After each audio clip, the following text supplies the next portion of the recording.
Hello, and thank you for standing by. My name is Tiffany, and I will be your conference operator today.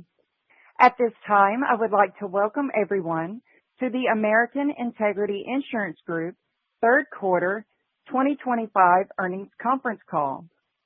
All lines have been placed on mute to prevent any background noise. After the speaker's remarks, there will be a question and answer session. As a reminder, this call is being recorded. But before we begin, please note that today's remarks may contain forward-looking statements, including comments about the company's outlook, strategy, plans, and expected performance. These statements are based on current expectations and assumptions and are subject to risks and uncertainties that may cause actual results to differ materially. A full discussion of the risk factors can be found in the company's SEC filings, including its most recently filed quarterly report on Form 10-Q. Management undertakes no obligation to update any forward-looking statements. Furthermore, today's remarks may contain non-GAAP financial measures. A reconciliation of non-GAAP financial measures to their most comparable GAAP measures is included in the company's quarterly press release and can also be found on its website at www.aii.com. References to American Integrity or the company prior to the consummation of the IPO refer to American Integrity Insurance Group, LLC, and after the consummation of the IPO refer to American Integrity Insurance Group, Inc. With that, I'll turn the call over to American Integrity's founder and Chief Executive Officer, Bob Ritchie. Please go ahead. Thank you, Tiffany, and good morning, everyone. This is our third earnings call as a public company, and we're now fully in our stride, building on the success, broadening our reach, and sharpening our focus. I'm pleased to be speaking with you to discuss our third quarter results and the initiatives that are advancing the value of American Integrity for all of our stakeholders. We're executing consistently, growing responsibly, and strengthening the franchise. Our third quarter results are a continuation of a very strong year for American Integrity. Not only did we continue to deliver strong earnings, but our consistent, profitable policy growth continues to set us up for future success. The environment has been favorable, with a very benign cat and a non-cat loss backdrop, and this has been coupled with softening reinsurance rates and continuing operating discipline. We remain focused on the drivers that we control: underwriting quality, expense discipline, and thoughtful growth. So our performance remains durable and repeatable. Our growth initiative in the Tri-County region of Florida is underway and is gaining momentum. At the end of the third quarter, we had 26,493 policies in force in Tri-County, representing 6.5% of our book, well below our potential market share for an area, representing about 26% of the state's households. While most of this business came from the Citizens takeouts over the last year, our Tri-County voluntary policy writings are increasing, and we believe they will continue to grow meaningfully in 2026. This is a multi-year opportunity, and we're approaching it with discipline and capacity. Yet this expansion is more than policy growth. It reflects expanding trust among Florida homeowners who value stability and integrity in their insurer. We're also making progress reorienting our sales and production efforts to ramp up our writings of middle-aged homes. And in recent years, our mix of business has skewed toward new-build homes. Given our conservative underwriting stance, our distribution advantages, and our belief that prior to legislative reforms, the middle-aged homes business at that point was unlikely to meet our underwriting criteria. Post-reform, entirely different story. We have reassessed this market, and we know there is now attractive business, in fact, some that we used to write, that we'll write again, and that meet our underwriting standards. At the end of the third quarter, we had 32,202 HO3 policies in force that we characterize as middle-aged homes, representing 7.9% of our portfolio, compared to an estimated 25% of the statewide housing stock that meets the same criteria. Hence, our bullishness in the growth potential. This represents another large addressable market and one that is underpenetrated currently by American Integrity, yet we're continuing what we have done decades before. We have started to write policies again on middle-aged homes, and we see solid potential, though we will remain focused, as we always are, on stringent, disciplined underwriting to ensure we are earning adequate risk-adjusted returns. Another exciting entry, we've launched our commercial residential product in October, just a month ago, and this is designed to deliver comprehensive and reliable protection for Florida's condominium, townhome, and residential homeowners associations. We expect our first writings in the fourth quarter, including a modest participation in the November 2025 Citizens Takeout. So we're growing prudently, and we're leveraging early insights to refine the product and to scale it responsibly. We continue to have success growing our writings in Georgia and South Carolina, as we talked about before.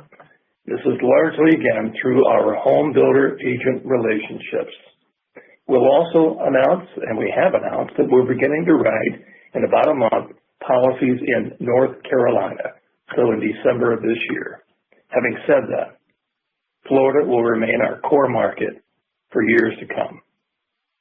I am confident to report that American Integrity remains strong and profitable while growing responsibly in the attractive Florida market.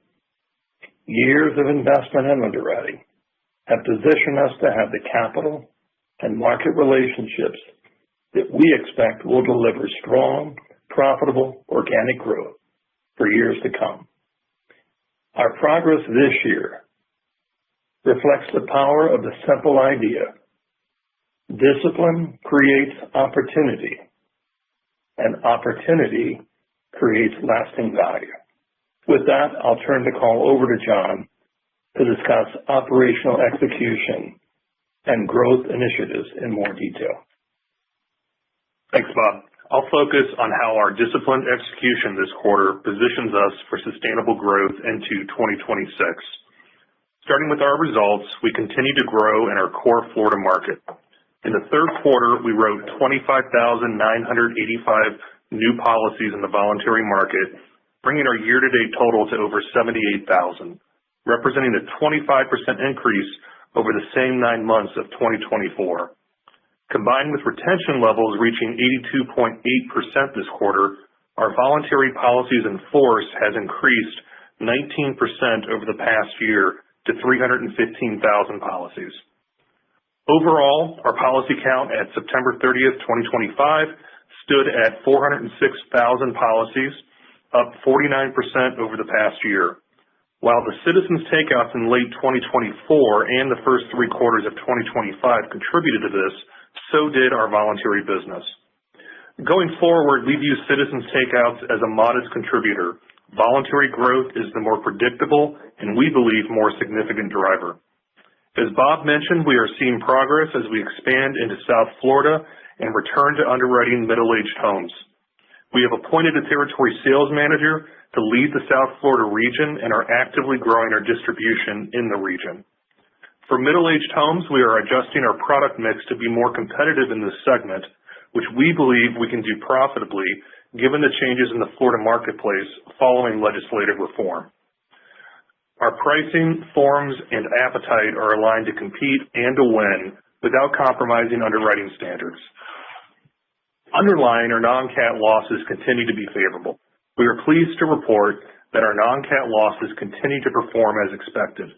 For every dollar of gross premium we earn, we are paying out about 17 cents in underlying non-cat losses, which is as expected for 2025. We believe this represents a strong ratio based on our underwriting focus and higher market share of newer homes. This has also been a favorable year for catastrophe losses thus far, and we are optimistic that we may have a season without a meaningful catastrophe loss for the first time in many years. That would be welcome news for Florida, our policyholders, and our shareholders, and it would be constructive for our cat bond and excess of loss renewals next year. With that, let me turn the call over to Ben to walk through the financials. Thanks, John. Our financial performance this quarter continues the steady trajectory we've built since the IPO. The theme is converting scale into earnings while maintaining discipline. Gross premiums written increased by 49% to $239 million, compared to $161 million in the third quarter of 24. Gross premiums earned increased by 34% to $222 million, compared to $165 million in the third quarter of 24. Net premiums earned increased by 28% to $52 million, compared to $40 million in the third quarter of 24. The increase in gross premiums written, gross premiums earned, and net premiums earned continued to be driven primarily by new and renewal policies written through the voluntary market and from our strategic participation in the Citizens Takeout program, although that is anticipated to be a more modest part of our growth story going forward. Ceded premiums earned increased by 36% to $170 million, compared to $125 million in the third quarter of last year, due to the increase in gross premiums earned and the placement of our 25-26 catastrophe excess of loss reinsurance program. The company purchased more reinsurance coverage compared to prior years, reflecting the increase in in-force premium and total insured value. Net investment income increased 84% to $6.9 million, compared to $3.8 million in the third quarter of 24, driven by an increase in invested assets, primarily due to the IPO proceeds and the growth in our in-force premiums. Losses and loss adjustment expenses increased 19% to $30 million compared to $25 million in the third quarter of 24, driven primarily by an increase in gross premiums earned, offset by the lack of catastrophe losses.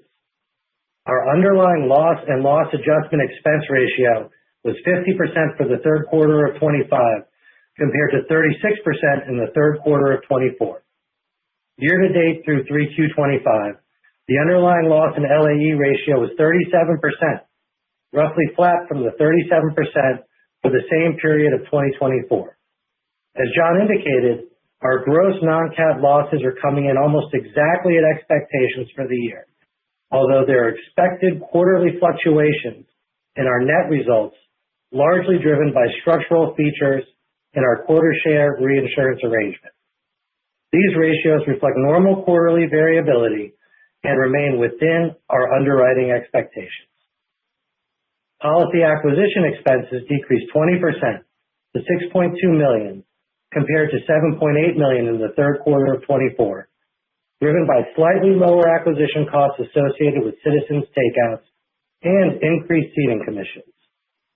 Our expense ratio decreased by 10 percentage points to 25% for the third quarter of 25, from 35% in the third quarter of 24, reflecting enduring scale benefits and stronger ceding commissions. The combined ratio was 79% for the third quarter of 25, compared to 94% for the third quarter of 24. For the third quarter of 25, our net income available to common shareholders was $13 million, and adjusted net income was $14 million. Net income was 67 cents per diluted share, and adjusted net income was 71 cents per diluted share, based on weighted average common shares outstanding of approximately $19.5 million. Total shareholders' equity increased 95% to $316 million at September 30th, 2025, compared to $162 million as of December 31st, 2024.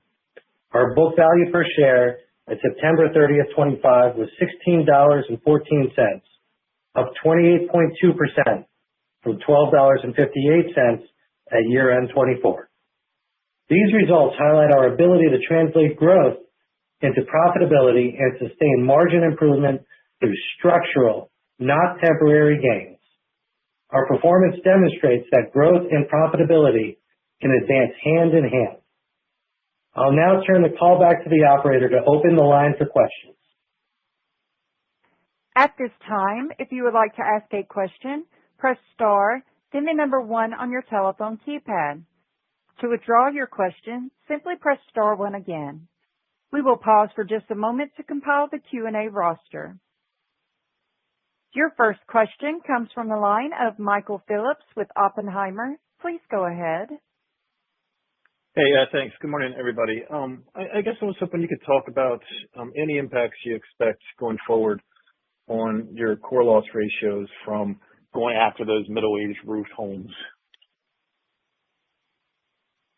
Sure. Good morning. John, can you take that, please? Yeah. Hey, it's John here. No, we expect that certainly the middle-aged home will perform in line with our expectations, probably not to the same extent of our new construction, just given the loss costs there, comparatively speaking, from a building standard. But given the premium that we're collecting, we feel very comfortable with where this is going to land once it settles back in for us.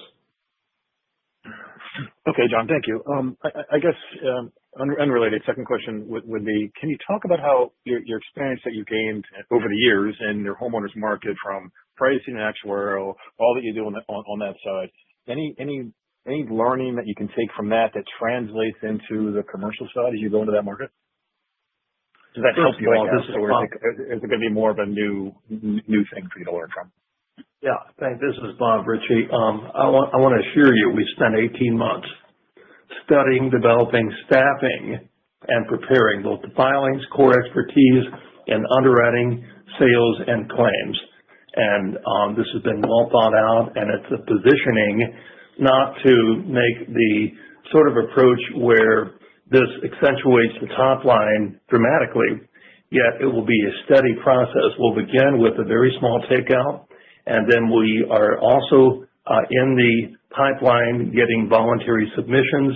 It will be meaningful, measured, profitable, and all of our homework has been done, and none of that we're doing here would violate any of our underwriting terms or expected profitability.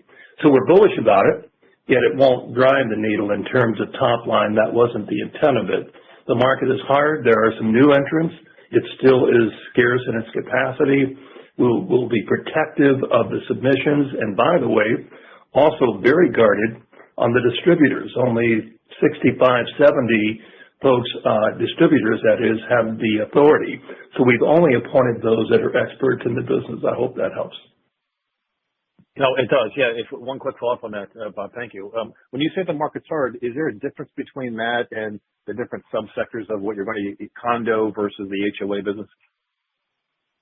John, can you take that? Yeah. So specifically for the HOAs, we still feel that the market is hard, and certainly there's opportunity there. And as Bob said, the competitive landscape here in Florida is pretty scarce.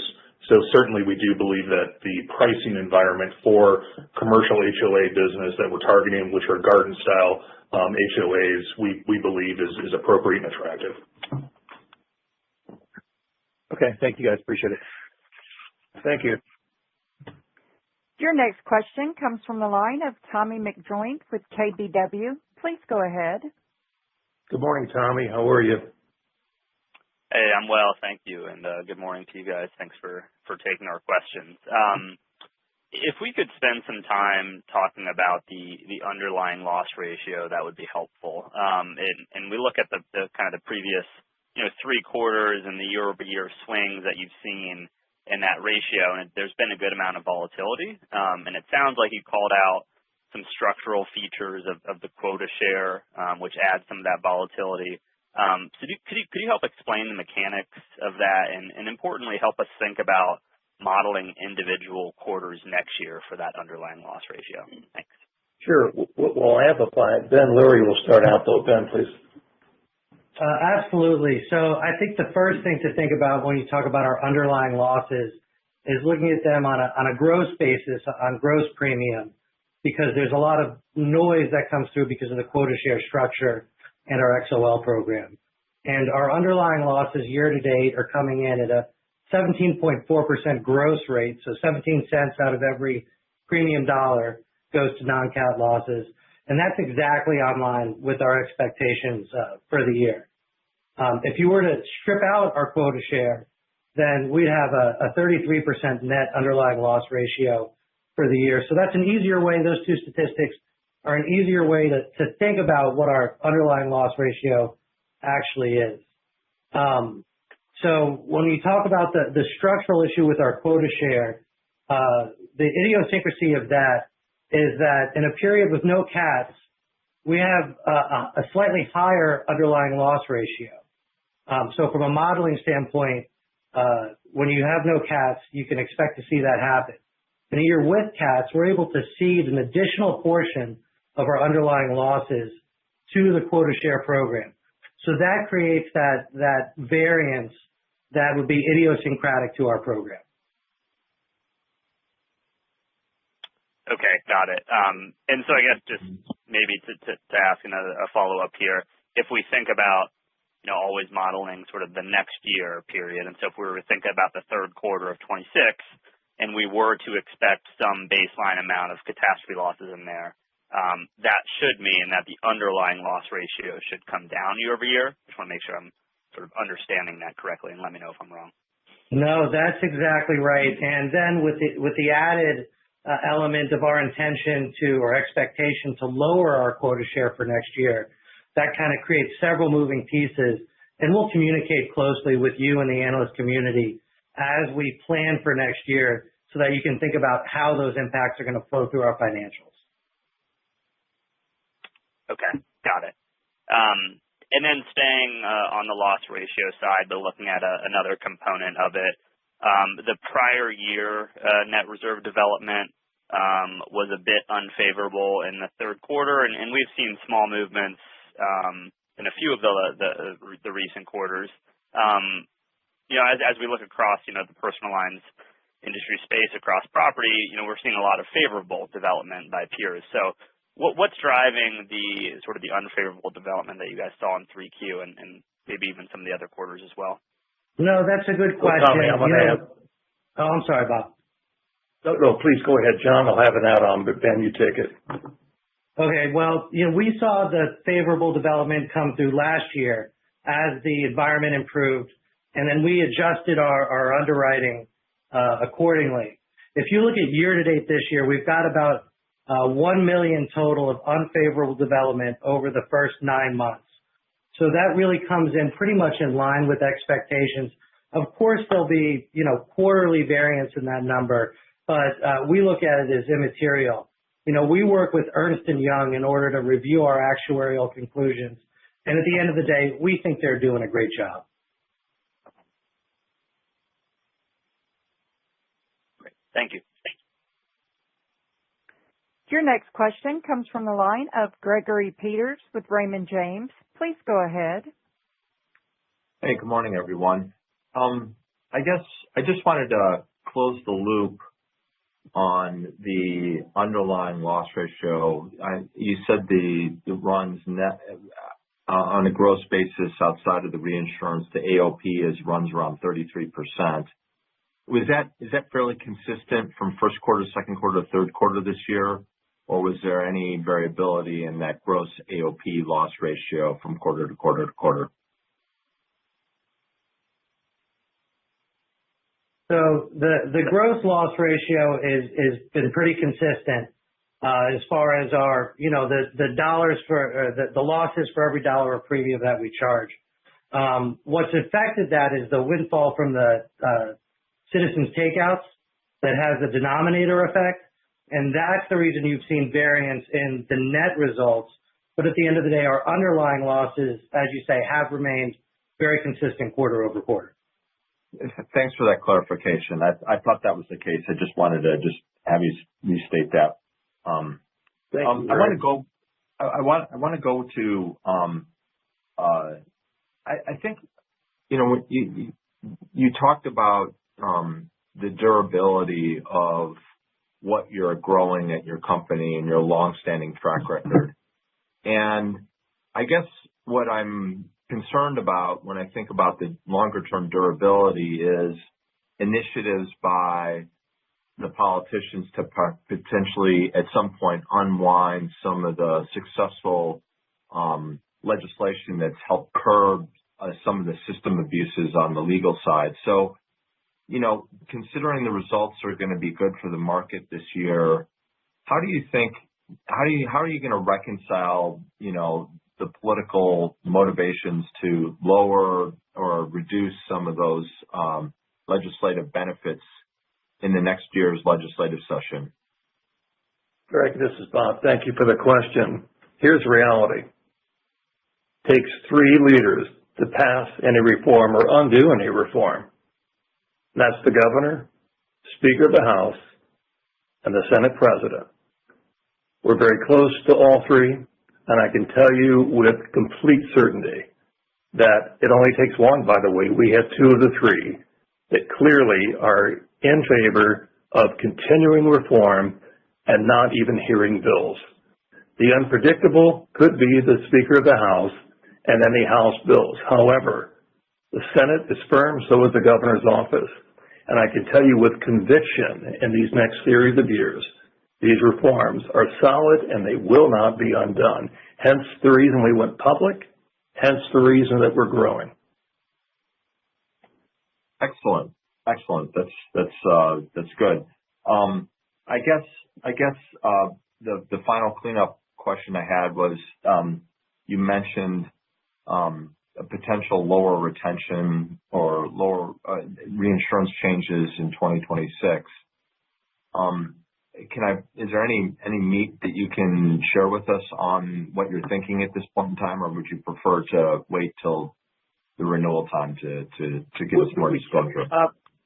Obviously, we haven't gone to market yet. We know indications, though, based upon how the 1/1 renewals are happening, based upon a likely loss-free year in Florida. With that, John, you can't give solid information, but you can give trends. Go ahead. Yeah, I would say, Greg, that directionally, we view the reinsurance capacity and pricing environment in a favorable, or through a favorable lens.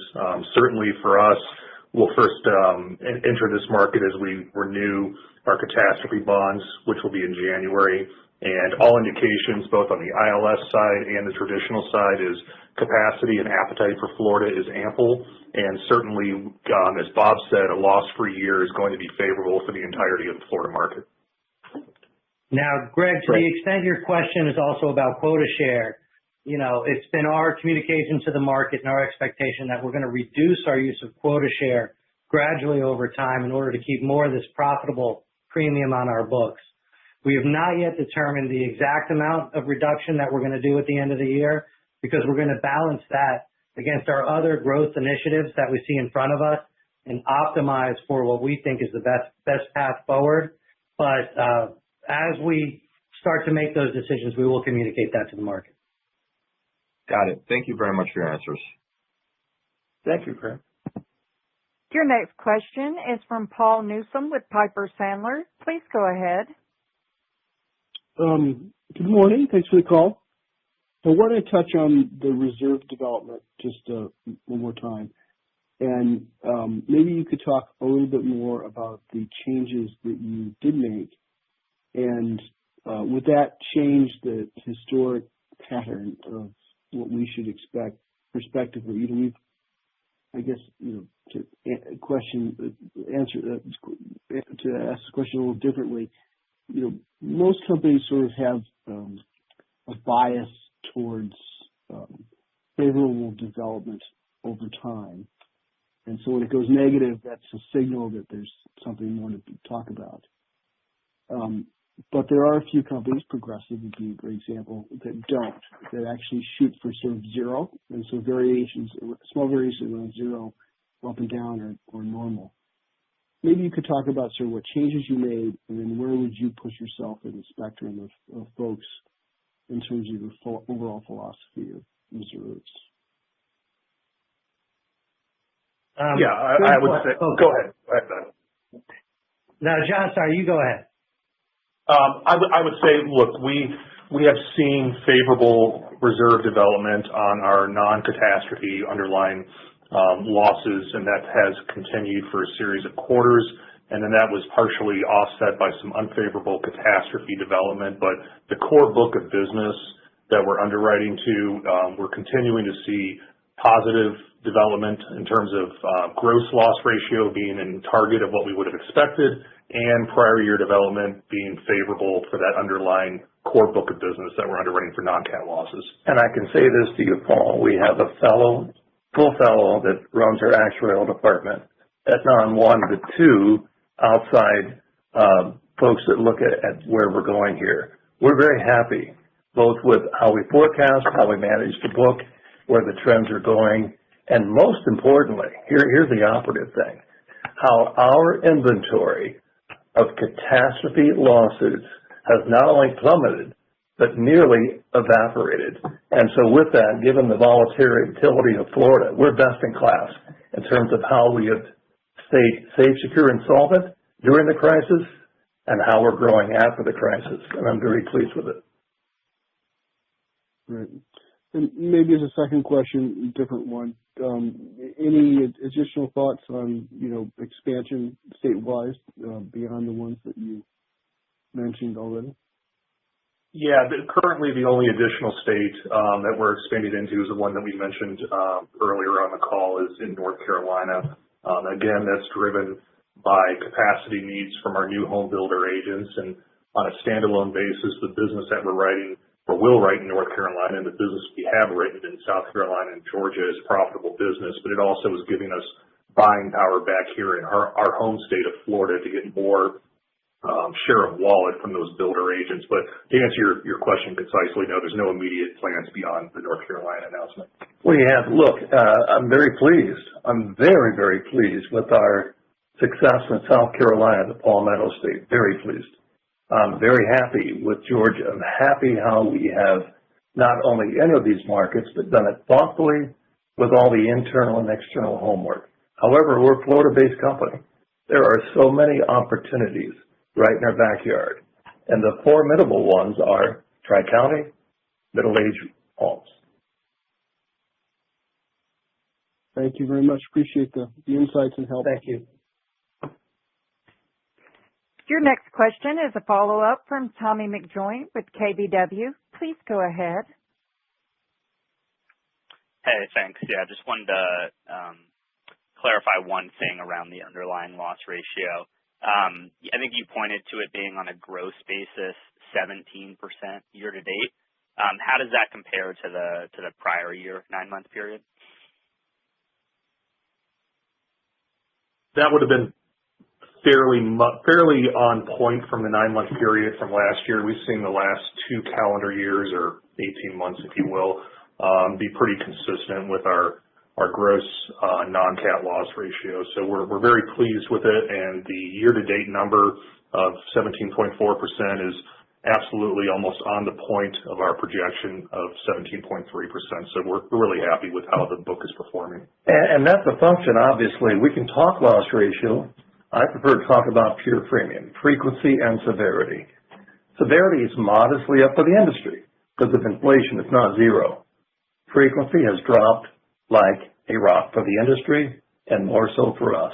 Hence the reason that this gross loss ratio is so admirable given the trends that have happened here. Got it. And do you have any expectations for what, as we think about the next 9 to 12 month period, if that gross loss ratio trend should diverge much from the 17% number that it's been trending at, either better or worse, given the underlying inputs? Ben, you want to tackle that one? Sure, Tommy, you should expect it to go up, call it a point over the next 12 months. That'll be a mix of inflation, the impacts of the Citizens book and whatnot. But the change will be muted, but we want to be conservative in our projection. Very helpful. Thanks, Ben. Thank you. That concludes our question and answer session. I will now turn the call back over to Bob Ritchie for closing remarks. Thank you, Tiffany, and thank you to all of you for these in-depth questions. They've been very impactful. Appreciate your support. We continue to be well-positioned to deliver strong growth and profits for investors. Our team, our technology platform, and importantly, our distribution network and our balance sheet have never been stronger. As I've mentioned, we have significant room to profitably grow our market share as we expand into markets very thoughtfully, but especially here in Florida, and as we prudently introduce new products. This will sustain our growth for years to come. The foundation we built is anchored in integrity, focus, and resilience, and it positions American Integrity to thrive in any market environment and to continue delivering long-term shareholder value. We're pleased with the progress we've made, but even more focused on what lies ahead. Every leader, every employee is focused.